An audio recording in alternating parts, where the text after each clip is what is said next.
Fala galera que acompanha o canal, aqui é o guitarrista Rafael Neri e tô aqui para mais um update. Hoje eu vim falar sobre um assunto que é bastante importante para quem está estudando música e que eu percebo que os meus alunos geralmente trazem bastante dúvidas ou até mesmo não conhecem o assunto, que é compassos. Vamos falar um pouco aí sobre os tipos de compasso, como você entender o raciocínio para cada compasso e mais do que isso tentar dar uma noção geral aí para vocês, né? Embora eu não possa entender isso daqui como uma aula em que eu vou abordar todos os tópicos, eu acho que é importante eu colocar um pouco aqui no meu canal da minha visão e esclarecer algumas coisas que geralmente são confundidas pelos alunos. Antes de começar o assunto para valer, né? Eu quero agradecer vocês pelo suporte contínuo ao canal. O canal está crescendo bastante nos últimos meses. E para quem não sabe, eu também não tinha anunciado, né, oficialmente. O canal agora faz parte da Paramaker, que é uma network de canais de YouTube. E isso tem ajudado bastante o crescimento do canal. Estou bastante feliz com a parceria. A Paramaker é uma network que foi criada e desenvolvida pelo Felipe Neto, que vocês devem conhecer aí do próprio YouTube, né, do Não Faz Sentido. E vários canais aí estão se integrando a essa rede e eu não tenho o que reclamar. O canal cresceu bastante e estou bastante feliz com o resultado disso, tá? Então agora anunciado aí oficialmente. Demora um pouquinho a parte burocrática da coisa para você poder anunciar esse tipo de coisa, então estava segurando. Mas é isso, estou bastante feliz. Então o que interessa é que a gente está falando dos compassos, né, na parte didática. Primeiro é entender o que é um compasso e principalmente fazer a diferenciação do que é compasso simples versus compasso composto.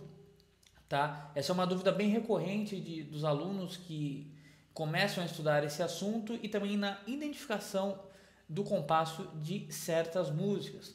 Na verdade, é até tranquilo definir a ideia do que seria compasso, né? O compasso nada mais é do que o que divide a música em pequenos trechos.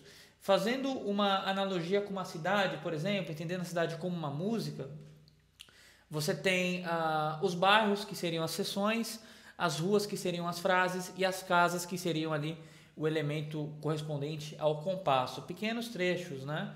Lembrando que você tem também unidades menores que o compasso, como um tempo, por exemplo. Mas em termos de um grupo mesmo, a gente fala do compasso como menor unidade ali, né? Então, a primeira coisa que eu aprendi na faculdade, que eu não tive esse feedback de professores de guitarra, foi a diferenciação do compasso simples com o compasso composto. Veja bem, não estou falando que os professores de guitarra não trabalham nesse assunto, não é isso. Mas eu tive uma visão na faculdade que me ajudou bastante a compreender isso de maneira mais clara. E a primeira delas é entender que o compasso simples, na verdade, é um movimento mais circular, de uma ideia de um e, né? Sempre cabeça e contratempo. Um e, dois e. Aquele típica contagem, né, de 75% aí das músicas, em que a gente tem um tempo que é o chão, né, e o contratempo. Um e, dois e. Ninguém nunca tinha falado para mim dessa ideia circular e na faculdade com o professor de pedagogia eu aprendi e faz bastante sentido, né? Porque é divisível por 2, né? Lembrar isso daí, é divisível por 2. O compasso composto, para quem não sabe, é aquele que tem uma contagem mais ternária, triangular. Veja bem, não confundir o compasso ternário do compasso simples, tá? É outro assunto, a gente já vai separar aqui. Essas duas naturezas, tá? Elas são importantes você diferenciar assim que você ouve. Se você está ouvindo um compasso simples e um compasso composto. Como eu estava dizendo, o compasso composto tem um caminho mais ternário, triangular, em que a coisa fica 1, 2, 3, 1, 2, 3, 1, 2, 3. Eu estou gravando com a webcam, está ficando invertido o que eu estou fazendo, né? Mas a ideia é bem triangular. Então, revisando, compasso simples, cabeça e contratempo. Contratempo vai ser tudo aquilo que está no E, né? Naquela ideia de suspenso no ar, né? 1 E, 2 E, 3 E, 4 E. E quando a gente fala de compasso composto, 1 E, 2 E, 3 E, 4 E. Claro que assim, veja bem, eu estou passando uma noção arroz com feijão, tá? Existem exceções, existem regras que vão fugir um pouco disso daqui, mas é uma noção básica.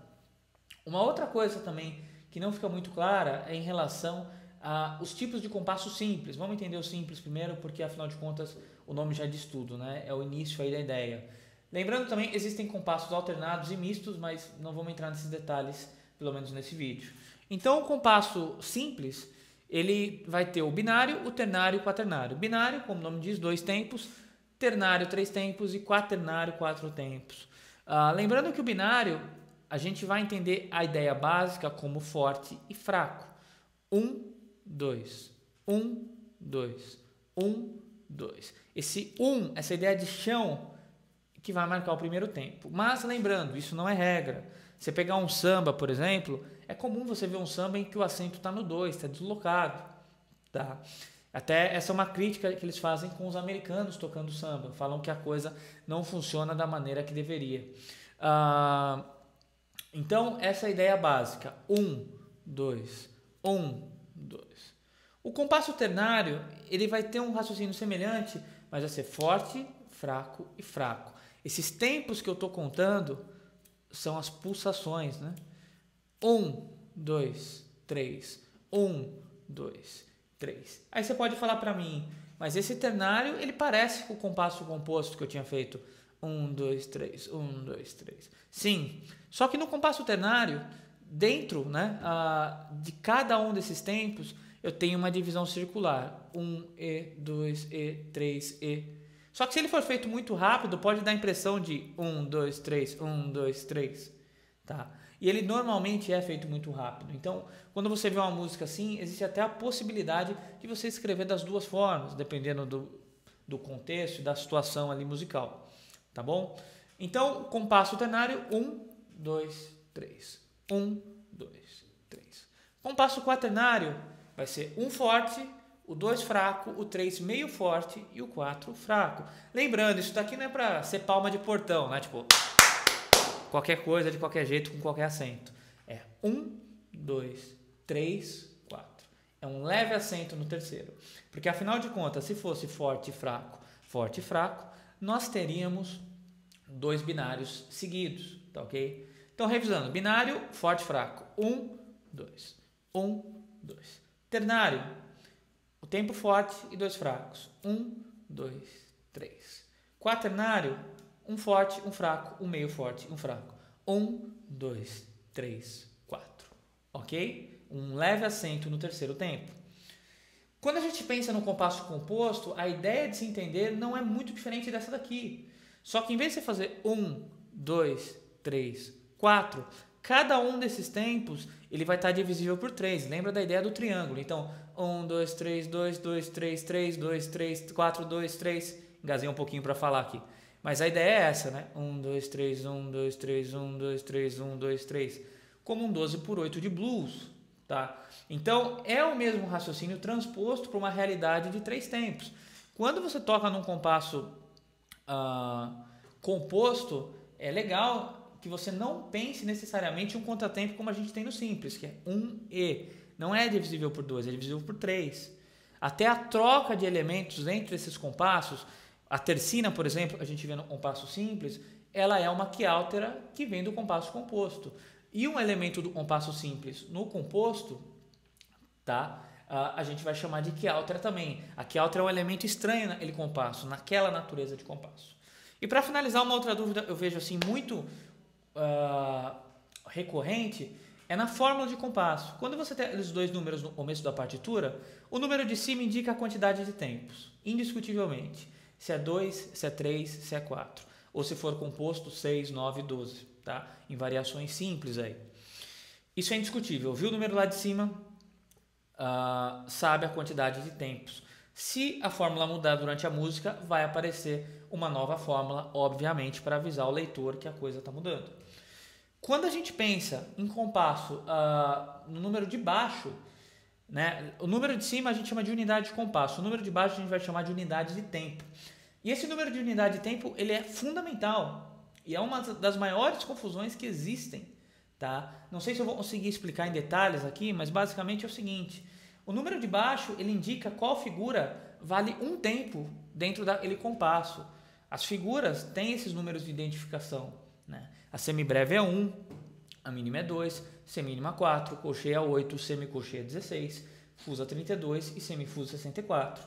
Então, quando eu falo, por exemplo, 4x4, que é o mais comum, a gente entende que são 4 tempos com 4 semínimas. E cada semínima vale um tempo. Um tempo é tá, tá, né? Não corta a nota, não faz tá, por exemplo, aí está botando uma pausa. E o que é isso importante? 2 erros muito comuns. A pessoa acha que a semicolcheia, por exemplo, sempre vai valer 4 notas por batida. Tá, tá, tá, tá, tá, tá, tá, tá. E não é bem assim. Depende da fórmula. Os valores das figuras estão de acordo com a fórmula. Então, se a sua colcheia valer 1, a sua semicolcheia vai valer meio. E a sua semínima vai valer 2. Você adequa, né? Eu sei que essa explicação pode parecer um pouco avançada, a pessoa já tem que conhecer as figuras. Não dá para falar tudo aqui exatamente, né? Porque é um vídeo com o intuito de ser um pouco mais rápido. Mas eu acho que dá para esclarecer. Outra coisa também importante o número de baixo, como eu falei, indica qual figura vale um tempo. E eu vejo alguns softwares, tipo o Guitar Pro, escrever 4x4, 4x8 e o 4x8 soa mais rápido que o 4x4. E um professor meu na faculdade falou um negócio que é genial, que o número de baixo ele só significa e representa a quantidade de tinta que você quer gastar. Você pode escrever um 4x4, um 4x8 com a mesma ideia musical, só as figuras vão mudar. E o Guitar Pro, quando você muda a fórmula para 4x8, ele fica mais rápido. Ele dobra o andamento, por exemplo. É um erro de programação do software. E muita gente, por ter estudado o Guitar Pro, ter estudado um programa de gravação, segue esse raciocínio. Mas você tem que lembrar do que eu falei ali no começo. Unidade de tempo, número de baixo, indica qual figura vale um tempo. O andamento, a velocidade, a pulsação é outra conversa. Bom, espero que esse vídeo tenha esclarecido aí a dúvida de vocês. Eu sei que não dá para conversar o assunto de maneira completa, mas os principais pontos estão marcados aqui. É legal que você já tenha um conhecimento básico para ter entendido esse vídeo. E vocês sabem, quem estiver interessado em aulas de guitarra, teoria musical ou algo do gênero, o meu e-mail para contato é rafaelneri@.